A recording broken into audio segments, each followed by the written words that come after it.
భారత చైతన్య యువజన పార్టీ ఆధ్వర్యంలో ఈరోజు నిర్వహిస్తున్న బీసీ సింహగర్జన కార్యక్రమానికి ముఖ్య అతిథులుగా విచ్చేసిన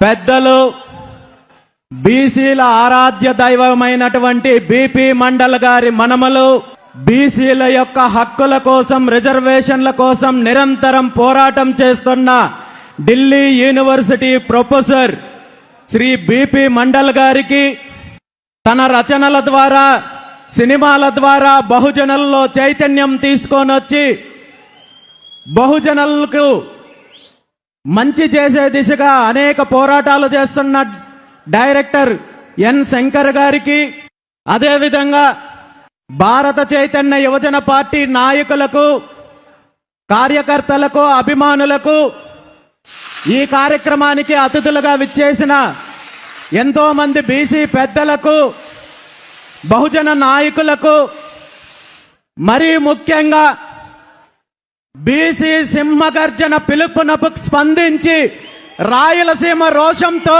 పల్నాడు పౌరుషంతో, కోస్తా కసితో, ఉత్తరాంధ్ర ఉప్పెనల పోరాటాల పురిటిగడ్డ తెలంగాణ నుండి ఉప్పెనలా ఎగసిపడుతూ ఇక్కడికి విచ్చేసిన నా అన్నదమ్ములకు, అక్క చెల్లెలకు, నా బీసీ కుటుంబ సభ్యులకు ప్రతి ఒక్కరికి పేరు పేరున హృదయపూర్వకంగా నమస్కారాలు తెలియజేస్తున్నాను.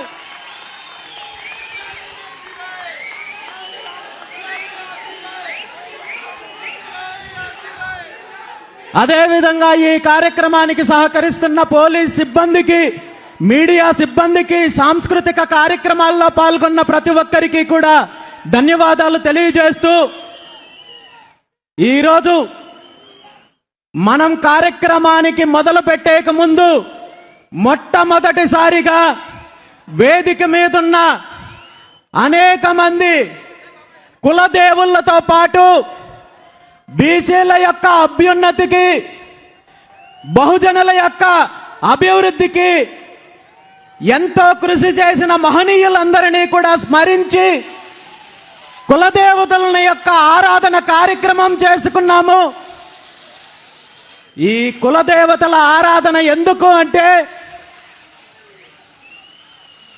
వృత్తుల ఆధారంగా ఏర్పడిన కులాల యొక్క అభివృద్ధి కానీ, రక్షణ కానీ కులదేవతలను ఆరాధించినట్టయితే ఖచ్చితంగా ఆయా కులాలకు, ఆయా సామాజిక వర్గాల వారికి, ఆయా వృత్తుల వారికి రక్షణ ఉంటుంది, అభివృద్ధి ఉంటుందని మన పెద్దలు చెప్తారు, మన శాస్త్రాలు చెప్తాయి. అదే వాస్తవం కాబట్టి మన తెలుగు రాష్ట్రాలతో పాటు భారతదేశం మొత్తం మీద ఉన్న బహుజనులందరికీ ఆ కులదేవతల ఆశీర్వాదం ఉండాలని, భవిష్యత్తులో మన హక్కుల కోసం, మన అధికారం కోసం, మన ఆత్మగౌరవం కోసం చేసే పోరాటానికి దేవుళ్ళందరి ఆశీర్వాదం మనకు ఉండాలని మనస్ఫూర్తిగా మీ అందరి తరపున ఈ సందర్భంగా ప్రార్థిస్తున్నాను.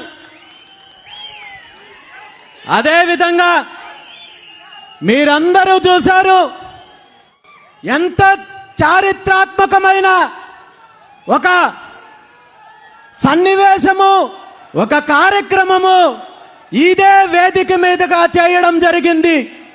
అదే శ్రీకృష్ణ జాంబవతుల కళ్యాణోత్సవము. మనందరికీ తెలుసు, శ్రీకృష్ణుడు అంటే సాక్షాత్తు ఆ నారాయణుడు.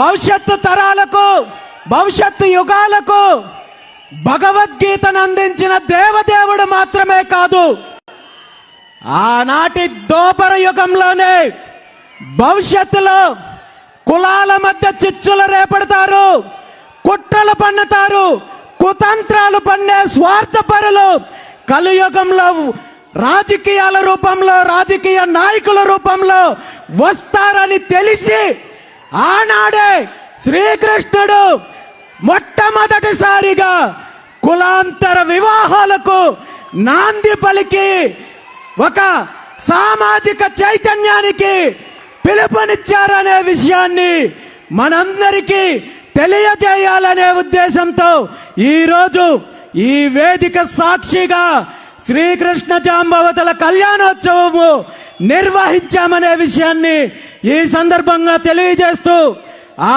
స్వామి అమ్మవార్ల ఆశీస్సులు అందరికీ ఉండాలి. ఈ రాష్ట్రానికి, తెలుగు రాష్ట్రాలకు, దేశానికి మంచి జరగాలి.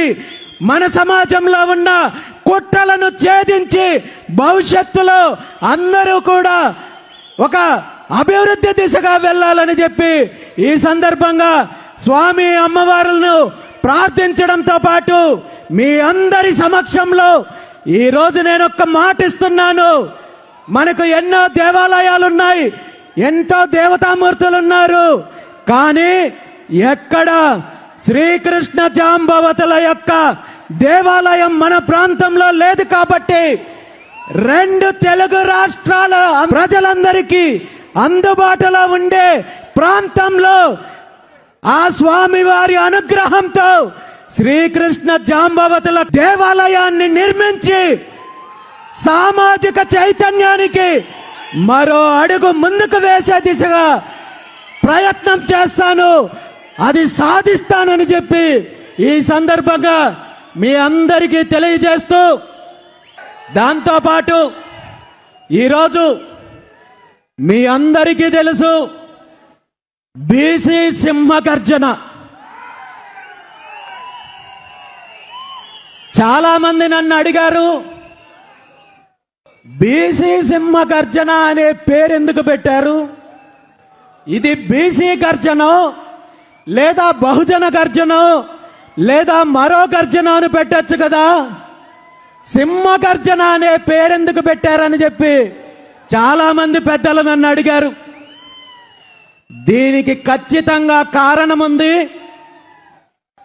సింహానికి ఒక లక్షణం ఉంటుంది.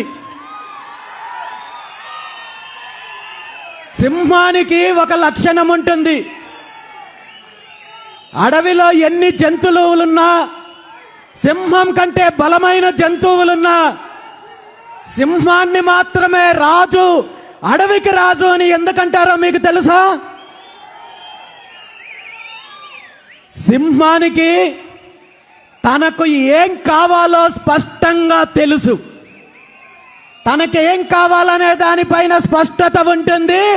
తనకు కావాల్సిన దాన్ని సాధించుకోవడానికి తనకు ఖచ్చితంగా సాధించుకునే వ్యూహం ఉంటుంది. కాబట్టి అడవికి రాజు సింహమైంది. ఈరోజు బీసీల యొక్క డిమాండ్లను నెరవేర్చుకోవడానికి, బీసీ ఉద్యమానికి నాంది పలకడానికి బీసీ సింహగర్జన పేరుతో ఈరోజు ఈ కార్యక్రమాన్ని నిర్వహిస్తున్నామని చెప్పి ఈ సందర్భంగా మీ అందరికీ తెలియజేస్తున్నాను. గత సంవత్సరం 2025 డిసెంబర్ 11వ తేదీన విజయవాడలో బీసీ మహాసదస్సు పేరుతో ఈ తెలుగు రాష్ట్రాల్లో ఉన్న బీసీల యొక్క సమస్యల పైన, బీసీల యొక్క డిమాండ్ల పైన అనేక మంది పెద్దలు, సంఘాలను ఆహ్వానించి చర్చించిన తర్వాత 5 ప్రధాన డిమాండ్లను నెరవేర్చుకోవడానికి భవిష్యత్తు ప్రణాళిక ప్రకటిస్తూ ఆనాడు ఈ బీసీ సింహగర్జన కార్యక్రమం గురించి, బహిరంగ సభ గురించి ప్రకటించడం జరిగింది. ఈ సింహానికి తనకు ఏం కావాలో స్పష్టంగా తెలుసు. తనకి ఏం కావాలనే దానిపైన స్పష్టత ఉంటుంది. తనకు కావాల్సిన దాన్ని సాధించుకోవడానికి తనకు ఖచ్చితంగా సాధించుకునే వ్యూహం ఉంటుంది. కాబట్టి అడవికి రాజు సింహమైంది. ఈరోజు బీసీల యొక్క డిమాండ్లను నెరవేర్చుకోవడానికి, బీసీ ఉద్యమానికి నాంది పలకడానికి బీసీ సింహగర్జన పేరుతో ఈరోజు ఈ కార్యక్రమాన్ని నిర్వహిస్తున్నామని చెప్పి ఈ సందర్భంగా మీ అందరికీ తెలియజేస్తున్నాను.